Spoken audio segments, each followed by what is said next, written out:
bought this fridge last night. The owner said that it sometimes wouldn't work. She gave me pretty confusing stories that didn't necessarily make sense. She actually initially said that the compressor went out on the refrigerator side, but as hopefully you know, there's only one compressor for a refrigerator freezer combo.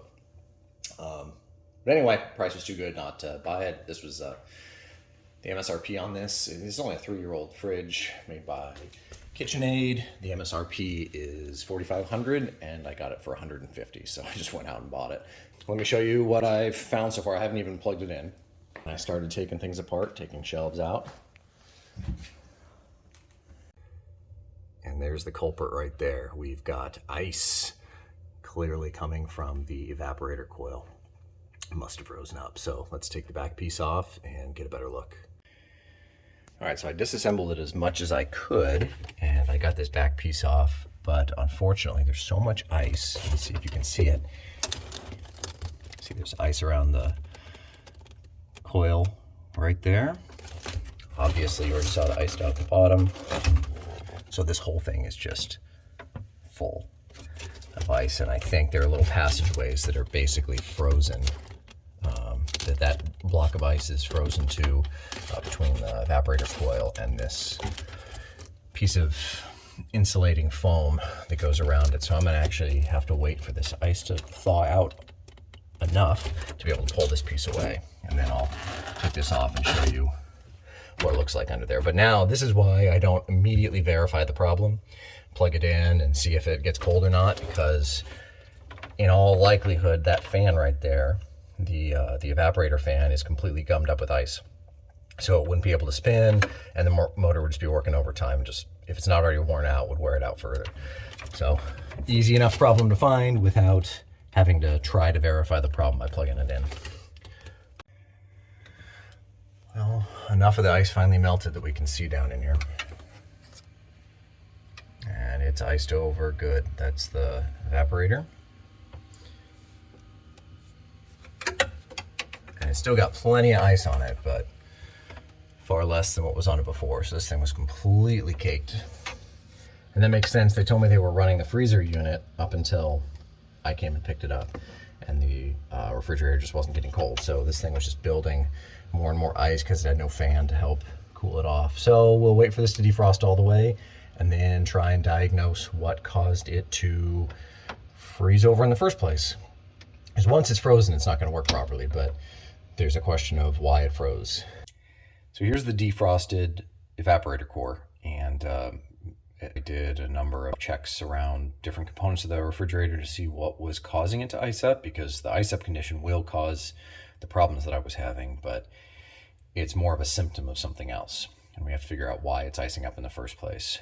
Did some research and found out that this is a well-known problem in the Whirlpool KitchenAid world.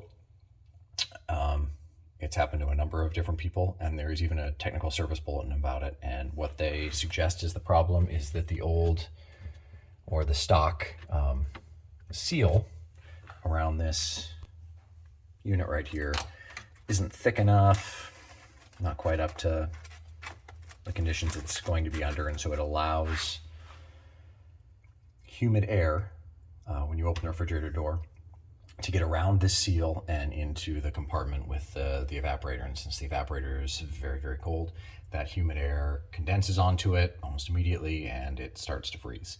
And so you get this slow icing condition. And once the ice starts to build up, it goes faster and faster until you have a complete outage, like the issue that I was experiencing. So, and I mean, before I even figured out that was the issue, I was really worried about this, because obviously inside this shroud, this plastic shroud that they have encasing the evaporator core, and that also houses the fan, the blower fan, and they've got this crummy styrofoam insert, and you can see it's, and this wasn't for me, I took it out very gently, but it's just all crumbling apart here and here, and the seal is not exactly in the best of condition to keep air out. So I figured I was going to have to replace that or do something with it. Anyway, there's a big chunk missing here. So now I'm not at all surprised. I think the old tech that came in and tried to fix these people's refrigerator just ripped this thing apart in the process. And they didn't end up getting the new part for it. They just, suggested that they let it defrost, which is kind of an insane recommendation because that's not treating the core problem of what caused it to freeze up in the first place, like I just mentioned. So that was his suggestion. They said it worked 6 months after that, and then they had the same problem again. And I bet, I'm surprised it even lasted 6 months with how gnarled he made this casing, this insulated casing for it. So the fact that it even lasted 6 months is pretty good. So this is the old one, and I was worried, one of the different things that can cause it to freeze up are potentially low coolant levels of R134. That's the actual refrigerant that runs through the system. That's one possibility. Another one is the fan's not working. Another one is the thermistor, which I cut off here to test, but I'll show you a new one in a second.